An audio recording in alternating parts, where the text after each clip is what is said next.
Ukraine மீதான தாக்குதல் தொடர்பாக அமெரிக்க அதிபர் டிரம்பின் கூற்று குறித்து ஆய்வு செய்த பின்னரே பதிலளிக்க முடியும் என்று டிரம்பின் செய்தி தொடர்பாளர் திமித்ரி பெஸ்கோவ் தெரிவித்துள்ளார்.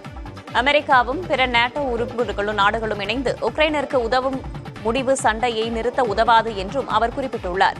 உக்ரைன் மீதான தாக்குதல் தொடரும் பட்சத்தில் ரஷ்யா மீது கூடுதல் தடைகள் விதிக்கப்படும் என்றும் ரஷ்யாவோடு வர்த்தக உறவு வைத்திருக்கும் நாடுகளுக்கு 100% வரி விதிக்கப்படும் என்றும் டிரம்ப் கூறியிருந்தார்.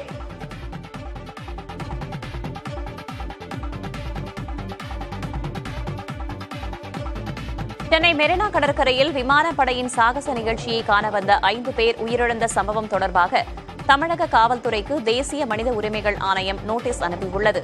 கடந்த ஆண்டு அக்டோபர் மாதம் நடந்த இச்சம்பவம் தொடர்பாக 6 வாரங்களுக்குள் அறிக்கை தாக்கல் செய்யுமாறு உத்தரவிடப்பட்டுள்ளது.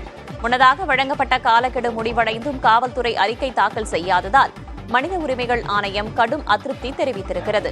நிர்ணயிக்கப்பட்ட 6 வார காலத்திற்குள் அறிக்கை சமர்ப்பிக்கப்படாவிட்டால் மனித உரிமைகள் சட்டப்பிரிவு 13 கீழ் நடவடிக்கை எடுக்க நேரிடும் என்றும் எச்சரிக்கப்பட்டுள்ளது. சென்னையை சேர்ந்த வழக்கறிஞர் SK சாமி கொடுத்த புகாரின் அடிப்படையில் இந்த உத்தரவு பிறப்பிக்கப்பட்டுள்ளது. புதுக்கோட்டை பொற்பனை கோட்டையில் நடைபெற்று வந்த அகழாய்வு பணிகள் நிறைவடைந்திருப்பதாக தொல்லியல் துறை அறிவித்திருக்கிறது. 2 கட்டங்களாக நடைபெற்ற இந்த ஆய்வில் சங்க காலத்தைச் சேர்ந்த செங்கல் தளம், செப்பு ஆணிகள், தங்க அணிகலன்கள், ரோமன் ஜாடி உள்ளிட்ட 2515 தொல்பொருட்கள் கண்டெடுக்கப்பட்டுள்ளன. இந்த அகழாய்வுப் பொருட்கள் அப்பகுதியின் நீண்டகால வரலாற்றை உறுதிப்படுத்துகின்றன. சேகரிக்கப்பட்டிருப்பவற்றை ஆவணப்படுத்தும் பணிகளும் நடைபெற்று வருகின்றன. அங்கூர் வாரிக்கு எழுதி 2021 வெளியான டூ எபிக் ஷீட் நூல் 12 மொழிகளில் 3.5 லட்சத்திற்கும் அதிகமான பிரதிகள் விற்பனையான நூல். பெருங்கனவு காண துணியுங்கள் என்ற பெயரில் தமிழிலும் வெளியாகி பெரும் வரவேற்பை பெற்றது. இந்த நூலில் இடம்பெற்றிருக்கும் சில வாசகங்கள் நம்மை சிந்திக்க வைக்கக்கூடியவை. நம் அலுவலகம், குழந்தைகளின் படிப்பறை போன்ற இடங்களில் கூட தாராளமாக இவற்றை எழுதி வைக்கலாம். இன்றைய தினம் உங்களிடம் எதிர்பார்க்கப்பட்டதை விட அதிகமாக செய்துள்ளீர்கள் என்ற உணர்வை விட விஞ்சிய மகிழ்ச்சி எதுவுமில்லை. உங்களிடம் ஒரு விஷயம் ஒப்படைக்கப்பட்டுவிட்டால் அது பற்றி உங்களுக்கு யாரும் நினைவுபடுத்த வேண்டிய தேவை இருக்கக்கூடாது. காலம் தாழ்த்தப்படும் வேளை பிரச்சனையாக பதவி உயர்வு பெறுகிறது. நாம் எதை செய்கிறோமோ அதை வைத்தே மதிப்பிடப்படுவோம். என்ன செய்யப்போவதாக வாயால் சொல்லிக் கொண்டிருக்கிறோமோ அதை வைத்தல்ல.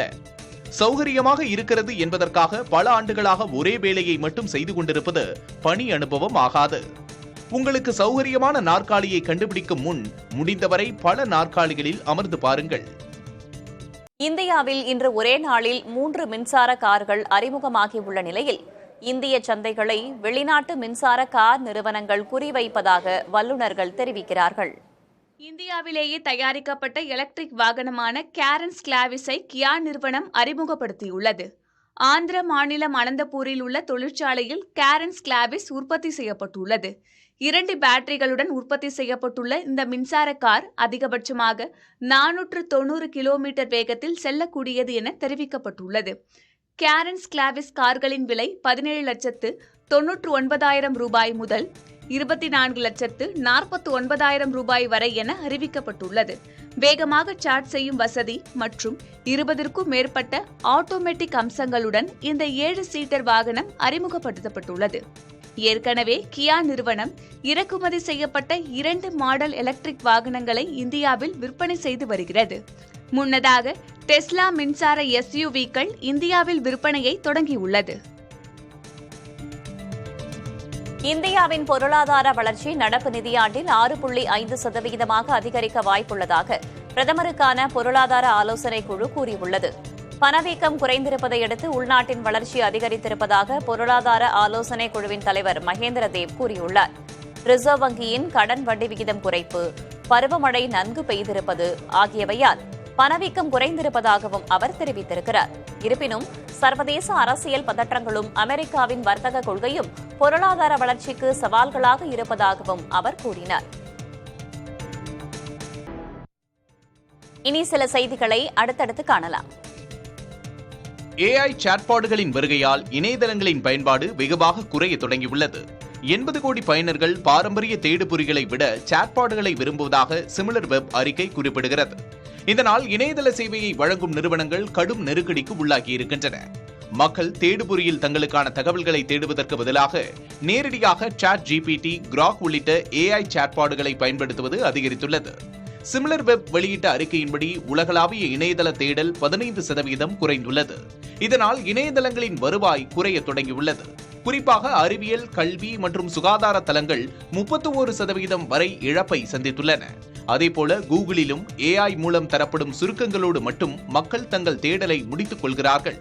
கூகுளின் AI சுருக்கங்கள் கிளிக் இல்லாத தேடல்களை 56%லிருந்து 69% உயர்த்தி இருப்பதாக அந்த அறிக்கையில் குறிப்பிடப்பட்டுள்ளது. பிரான்ஸ் நாட்டு தேசிய தினத்தையொட்டி பாரிஸில் உள்ள ஐஃபில் கோபுரத்தின் அருகே கண்கவரும் வான வேடிக்கைகள் நடைபெற்றன. 1000 ட்ரோன்களை கொண்டு பல்வேறு வடிவங்களில் வான்வெளியில் ஏற்படுத்தி காட்டப்பட்டன. பிரான்சில் மன்னராட்சி முடிவுக்கு வந்து ஜனநாயக ஆட்சி ஏற்பட்டதை குறிக்கும் விதமாக ஒவ்வொரு ஆண்டும் ஜூலை 14ஆம் தேதி தேசிய தினம் கொண்டாடப்படும்.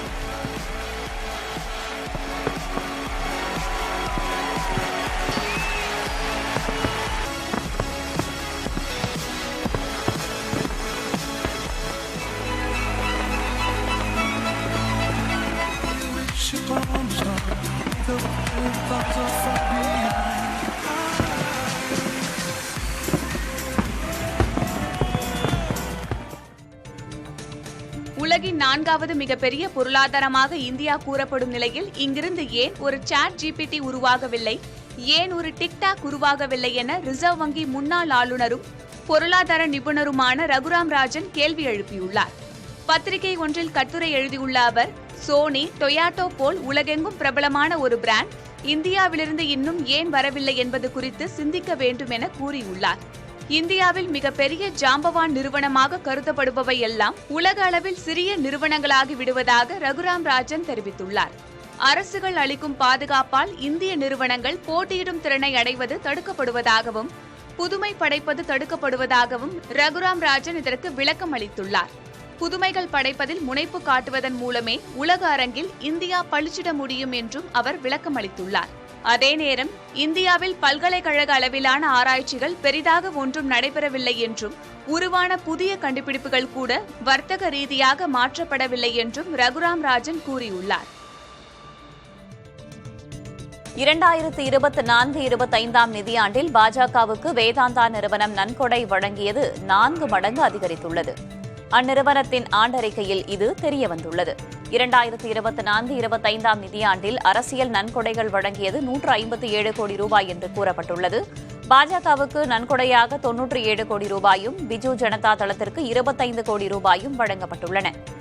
ஜார்க்கண்ட் முக்தி மோர்ச்சாவுக்கு 20 கோடி ரூபாயும், காங்கிரஸ் கட்சிக்கு 10 கோடி ரூபாயும் நன்கொடையாக வழங்கப்பட்டுள்ளதாக தெரிவிக்கப்பட்டுள்ளது. இந்திய ரயில்வே வலைப்பின்னலில் வடகிழக்கு மாநிலமான மிசோரம் விரைவில் இணைய உள்ளது. கோலாசிப் மாவட்டத்தின் பைராபி முதல் ஐஸ்வால் மாவட்டத்தின் சாய்ராங் வரையிலான 51.38 கிலோமீட்டர் தூர ரயில் பாதை திட்டம் 26 ஆண்டுகளுக்கு பிறகு நிறைவடைந்துள்ளது. மிசோரம் தலைநகர் ஐஸ்வாலை இணைக்கும் வகையிலான ரயில் பாதை அமைக்க 1999இல் திட்டமிடப்பட்டது. பிரதமர் மன்மோகன் சிங் தலைமையிலான காங்கிரஸ் ஆட்சி காலத்தில் 2008-2009 ஆண்டில் பைராபி சாரங்கி ரயில் திட்டம் தேசிய திட்டம் என அறிவிக்கப்பட்டது. நிலம் கையகப்படுத்துதல் உள்ளிட்ட முன் தயாரிப்பு பணிகள் துரிதப்படுத்தப்பட்டன. 2014இல் பிரதமர் நரேந்திர மோடி அடிக்கல் நாட்டினார். அடர்ந்த காடுகள், மழைக்காலம் போன்ற சவால்களுக்கிடையே வடகிழக்கு எல்லைப்புற ரயில்வே இந்த பணியை முடித்துள்ளது. இத்திட்டத்தின் கீழ் 5 ரயில் நிலையங்கள் கட்டப்பட்டுள்ளன. பைராபி சாய்ராங் ரயில் பாதையை பிரதமர் நரேந்திர மோடி செப்டம்பர் மாதம் தொடங்கி வைப்பார் என்று எதிர்பார்க்கப்படுகிறது. அசாம் மாநிலத்தின் குவாஹாத்தி, அருணாச்சல பிரதேசத்தின் தலைநகர் இடாநகர், திரிபுரா தலைநகர் அகர்தலாவை தொடர்ந்து இந்திய ரயில்வே வலைப்பின்னலில் இணையும் வடகிழக்கு மாநில நகராக உள்ளது ஐஸ்வால்.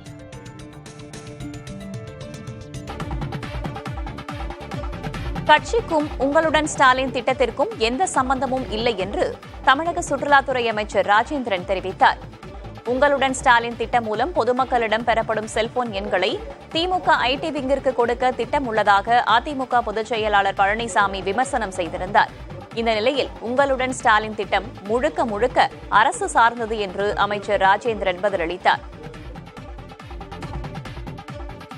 அரசியல் இயக்கத்திற்கும் இந்த திட்டத்திற்கும் எல்லளவும் தொடர்பில்லை. இது முழுக்க அரசு சார்ந்த திட்டம். அரசு அதிகாரிகள் தான் இதை நிறைவேற்றப் போகிறார்கள். திருநெல்வேலி தொகுதியில் தனது வெற்றிக்கு எதிராக நயினா நாகேந்திரன் தொடுத்த வழக்கை ரத்து செய்ய கோரி காங்கிரஸ் எம்பி ராபர்ட் புரூஸ் தொடுத்த மேல்முறையீட்டு வழக்கு உச்சநீதிமன்றத்தில் நீதிபதி விக்ரம்நாத் கொண்ட அமர்வில் விசாரணைக்கு வந்தது. வழக்கை இழுத்தடிக்க நயினார் தரப்பு முயற்சி செய்வதாகவும் விசாரணைக்கு தடை விதிக்க வேண்டும் என்றும் அவர் தரப்பு வாதிட்டது. இதனையடுத்து வழக்கு விசாரணை ஜூலை 24ஆம் தேதிக்கு ஒத்திவைக்கப்பட்டது.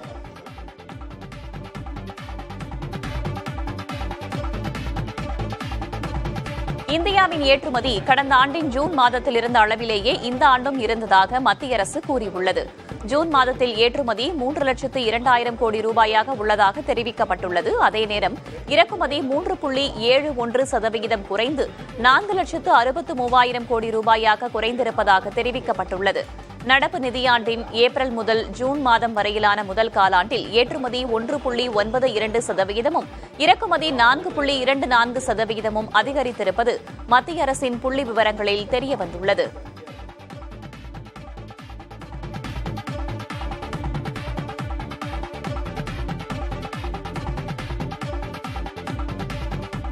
அமெரிக்க அதிபரின் வரி விதிப்பு தொடர்பான நடவடிக்கைகளின் எதிரொலியாக சீன பொருளாதார வளர்ச்சி தற்போது குறைந்துள்ளது.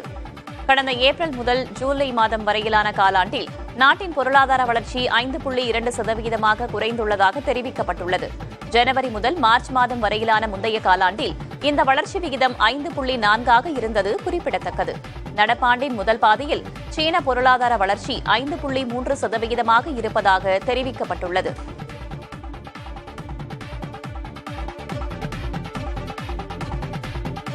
6 கோடி ரூபாய் முன்பணத்தை திரும்ப கொடுக்க கோரி தயாரிப்பு நிறுவனம் ஒன்று தொடுத்த வழக்கில் பதிலளிக்க நடிகர் ரவிமோகனுக்கு சென்னை உயர்நீதிமன்றம் உத்தரவிட்டுள்ளது.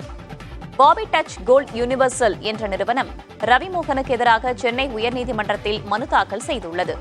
தங்கள் படத்தில் நடிப்பதற்காக 6 கோடி ரூபாய் முன்பணமாக பெற்ற ரவிமோகன் தங்களது படத்தில் நடிக்காமல் சொந்தமாக படம் தயாரிப்பதாக அறிவித்திருப்பது அதிர்ச்சி தருவதாக அந்த நிறுவனம் கூறியுள்ளது. ரவிமோகன் பெற்ற முன்பணத்தை திரும்பச் செலுத்த உத்தரவிடவும் கோரப்பட்டுள்ளது. முன்பணம் வாங்கியதை ஒப்புக்கொண்ட ரவி தரப்பு படத்தை உரிய நேரத்தில் தொடங்காததால் 10 கோடி ரூபாய் நஷ்டஈடு தர வேண்டும் என்று வாதிட்டது. இந்த வழக்கு விசாரணை ஜூலை 23ஆம் தேதிக்கு ஒத்திவைக்கப்பட்டுள்ளது. திருச்சி பஞ்சப்பூர் புதிய பேருந்து நிலையம் பயன்பாட்டுக்கு வரவுள்ள நிலையில் அங்கு தங்களுக்கு இடத்தை ஒதுக்க வலியுறுத்தி ஆட்டோ ஓட்டுநர்கள் மாநகராட்சி அலுவலகத்தில் திரண்டனர்.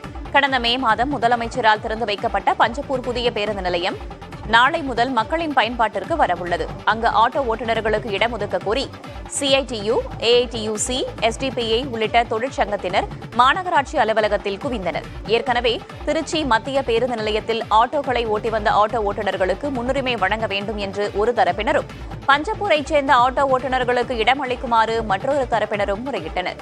பல்வேறு ஆட்டோ ஓட்டுநர் சங்கத்தினர் ஒரே நேரத்தில் திரண்டதால் மாநகராட்சி அலுவலகத்தில் சற்று பரபரப்பு ஏற்பட்டது. மாநகராட்சி துணை ஆணையர் பாலுவிடம் தங்களின் கோரிக்கைகளை முறையிட்ட அவர்கள் மனுக்களையும் வழங்கினர்.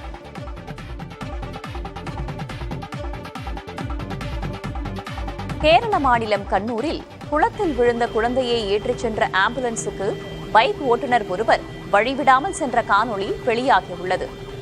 ஆம்புலன்ஸ் ஓட்டுநர் சைரனை ஒலித்ததும் அந்த நபர் சற்று தூரம் வழிமறித்து சென்றுள்ளார். எனினும் குழந்தை பத்திரமாக மருத்துவமனைக்கு கொண்டு செல்லப்பட்டது. பைக்கின் பதிவெண்ணை வைத்து ஓட்டியவரை கண்டுபிடிக்க போலீசார் விசாரணை மேற்கொண்டு வருகிறார்கள்.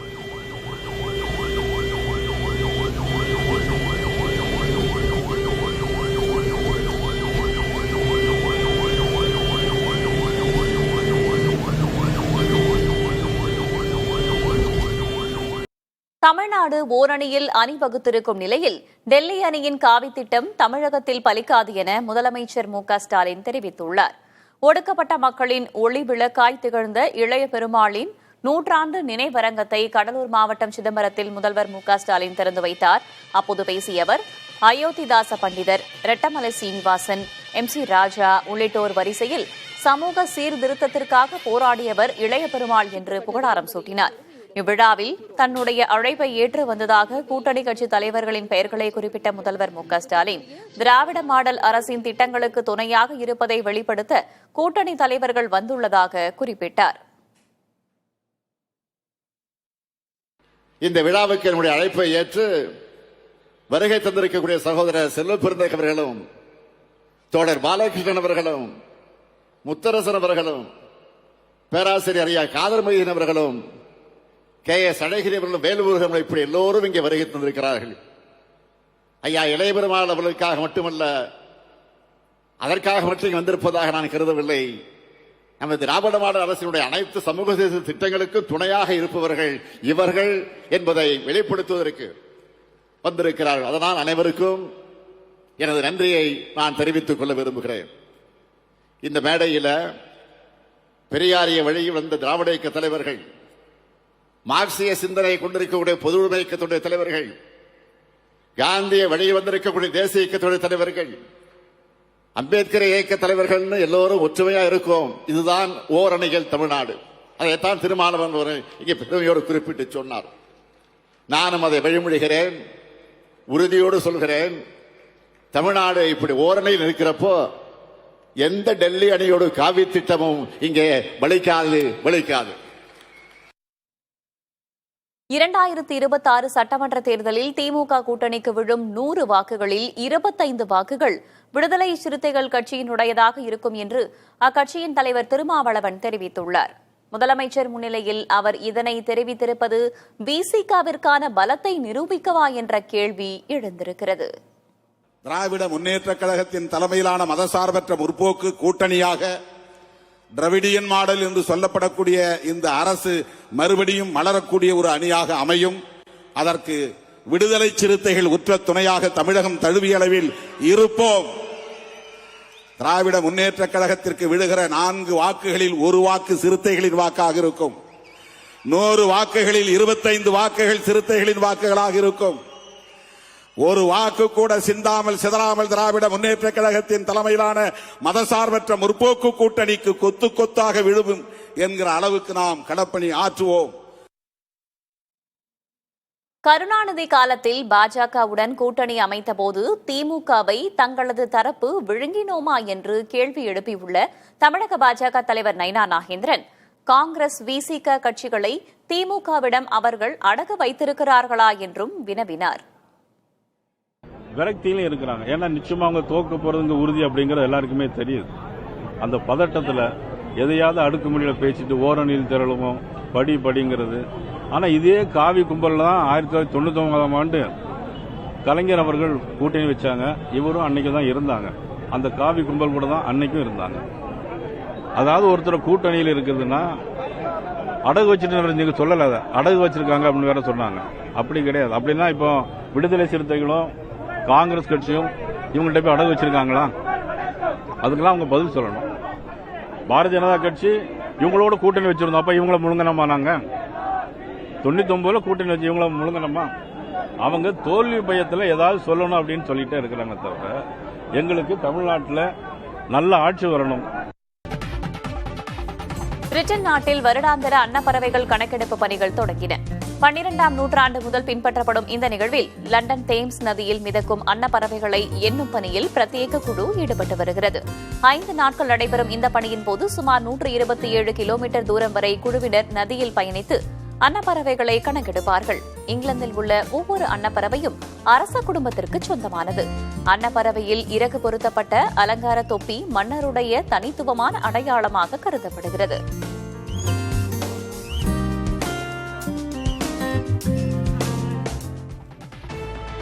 கடலூர் மாவட்ட மகளிருக்கு வேலைவாய்ப்பு அளிக்கும் வகையில் குறிஞ்சிப்பாடி அருகே 150 ஏக்கரில் தொழில் பூங்கா அமைக்கப்படும் என்று முதல்வர் ஸ்டாலின் அறிவித்துள்ளார்.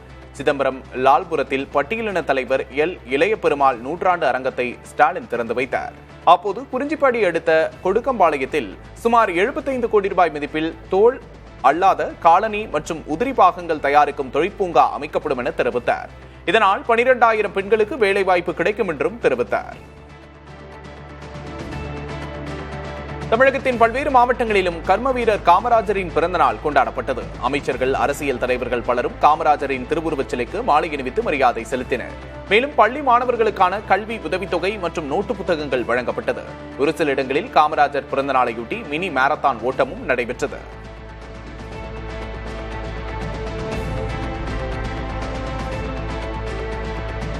கோவில்பட்டி அரசு மகளிர் மேல்நிலைப் பள்ளியில் செயற்கை நுண்ணறிவு திறன் மேம்பாட்டு பயிற்சி முகாமை கனிமொழி எம்பி தொடங்கி வைத்தார். அப்போது பேசிய அவர், இன்றைக்கு அறிவுதான் பவர், எதிர்காலத்திலும் எல்லாவற்றிலும் இருக்கும் என்றார். மேலும் இந்த உலகத்தை வெல்லக்கூடியவர்களாக மாணவர்கள் வர வேண்டும் என்றும் அறிவுறுத்தினார். இதனையடுத்து உங்களுடன் ஸ்டாலின் திட்டத்தை தொடங்கி வைத்த கனிமொழி நலத்திட்ட உதவிகளையும் வழங்கினார். கொடைக்கானல் கொட்டிவரை அருவி பகுதியை சுற்றுலாத்தலமாக மேம்படுத்த அரசு அறிவிப்பு செய்து ஓராண்டு நிறைவு பெற்றும் இதுவரை பணிகள் தொடங்கப்படாததால் சுற்றுலா பயணிகள் ஏமாற்றம் அடைந்துள்ளனர். கொடைக்கானல் என்றாலே குளுமையான மலைவாச ஸ்தலம், ரம்மியமான காட்சிகள் என மனதுக்கு இதமளிக்கும். குறிப்பாக கொட்டிவரை அருவி அதன் எழிலால் பலரையும் கவர்ந்து வருகிறது. இந்த அழகிய அருவி பகுதியை சுற்றுலாத்தலமாக மேம்படுத்தி நிதியும் ஒதுக்கி கடந்த 2024ஆம் ஆண்டு சட்டமன்றத்தில் சுற்றுலாத்துறை அமைச்சர் ராமச்சந்திரன் அறிவித்தார். ஆனால் ஓராண்டு நிறைவடைந்த பின்னரும் அங்கே எந்த பணிகளும் தொடங்கப்படவில்லை என்பது வருத்தம் அளிப்பதாக சுற்றுலா பயணிகள் தெரிவிக்கின்றனர். எப்போது இந்த பணிகள் தொடங்கும்? கொட்டிவரை அருவியை முழுமையான சுற்றுலாத்தலமாக எப்போது கண்டு ரசிப்போம் என சுற்றுலா பயணிகளும் பொதுமக்களும் ஆவலுடன் காத்துள்ளனர். அமெரிக்காவின் வடகிழக்கு மாகாணங்களில் தொடர் கனமழையால் பல்வேறு இடங்களில் வெள்ளம் சூழ்ந்துள்ளது. குறிப்பாக நியூயார்க், நியூ ஜெர்சி ஆகிய பகுதிகளில் குடியிருப்பு பகுதிகளில் மழைநீர் தேங்கி இருப்பதால் பொதுமக்களின் இயல்பு வாழ்க்கை பெரிதும் பாதிக்கப்பட்டுள்ளது. நியூ ஜெர்சியில் சாலையில் கார்களை அடித்துக்கொண்டு வெள்ளம் பெருக்கெடுத்து ஓடும் காட்சிகள் மழை வெள்ள பாதிப்புகளின் தீவிரத்தை வெளிப்படுத்தும் வகையில் அமைந்துள்ளது.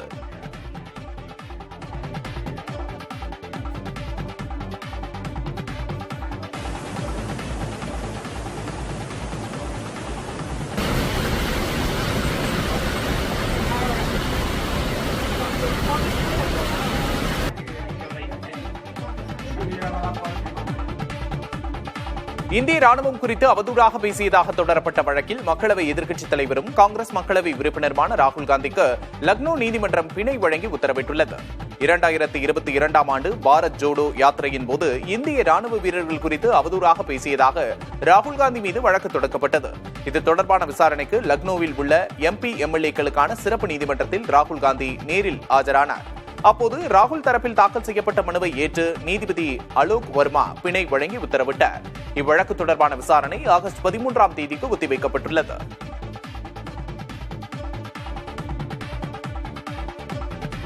காங்கிரஸ் ஆட்சியை விட தங்கள் ஆட்சியில் விலைவாசி குறைந்திருப்பதாக பாஜக தகவல் தொழில்நுட்ப பிரிவின் தலைவர் அமித் மாளவியா தெரிவித்துள்ளார்.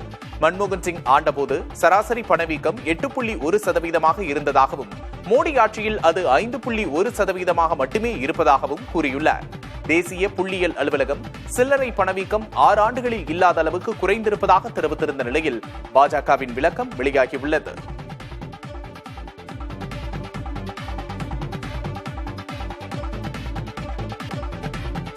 சென்னையில் தங்கம் மற்றும் வெள்ளியின் விலை சிறிய இறக்கம் கண்டுள்ளது. 22 கேரட் ஆபரண தங்கம் கிராமுக்கு 10 ரூபாய் விலை குறைந்து 9,145 ரூபாய்க்கும், ஒரு சவரன் 80 ரூபாய் விலை இறங்கி 73,160 ரூபாய்க்கும் விற்பனை செய்யப்படுகிறது. வெள்ளி கிராமுக்கு 2 ரூபாய் விலை இறக்கம் கண்டு 125 ரூபாய்க்கு விற்பனையாகிறது. நொய்டாவில் தெருநாய்களுக்கு உணவளிப்பது தொடர்பாக ஏற்படும் தொல்லைகள் குறித்த மனுவை விசாரித்த உச்சநீதிமன்றம், ஏன் உங்கள் வீட்டிலேயே தெருநாய்களுக்கு குடிலமைத்து உணவளிக்க கூடாது என்று மனுதாரரிடம் கேள்வி எழுப்பியது. நொய்டாவைச் சேர்ந்த நபர் ஒருவர் விலங்கு பிறப்பு கட்டுப்பாட்டு விதியால் தன்னால் தெருநாய்களுக்கு உணவளிக்க முடியாதவாறு தொல்லைகளுக்கு ஆளாவதாக மனு தாக்கல் செய்தார். சமீப காலமாக தெருநாய்கள் மக்களை தாக்கும் சம்பவங்கள் அதிகரித்து உள்ளன. பொதுமக்கள் தெருவில் நடமாட முடியாத அளவுக்கு தெருநாய்களின் அச்சுறுத்தல் தீவிரமடைந்து இருக்கிறது.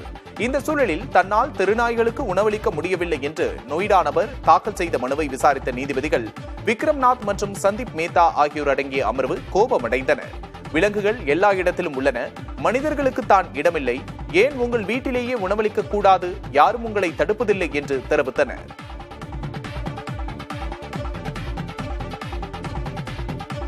சிவில் உரிமைகள் பாதுகாப்பு சட்டத்தின் கீழ் பதிவு செய்யப்பட்ட தீண்டாமை தொடர்பான குற்ற வழக்குகளில் 97%க்கும் அதிகமான வழக்குகள் நீதிமன்றத்தில் நிலுவையில் இருப்பதாக மத்திய அரசின் அறிக்கை குறிப்பிடுகிறது. மேலும் தீர்வு காணப்பட்ட பெரும்பாலான வழக்குகளில் குற்றச்சாட்டுகள் தள்ளுபடி செய்யப்பட்டுள்ளன. இந்த பிரிவின் கீழ் வழக்கு பதிவு செய்யப்படுவதும் கணிசமாக குறைந்துள்ளது. மத்திய அரசின் 2022ஆம் ஆண்டு அறிக்கையின்படி நாடு முழுவதும் 13 வழக்குகள் மட்டுமே 1955ஆம் ஆண்டு சிவில் உரிமைகள் பாதுகாப்பு சட்டத்தின் கீழ் பதிவாகியுள்ளன. மாறாக வன்கொடுமை தடுப்புச் சட்டம் 1989 கீழ் பதிவு செய்யப்பட்ட வழக்குகளின் எண்ணிக்கை உயர்ந்துள்ளது. 2022இல் 62,501 வழக்குகள் பதிவாகி இருக்கின்றன. இந்த சட்டம் அமலுக்கு வந்த பிறகு PCR சட்ட வழக்குகள் குறைந்திருப்பதாக கூறப்படுகிறது.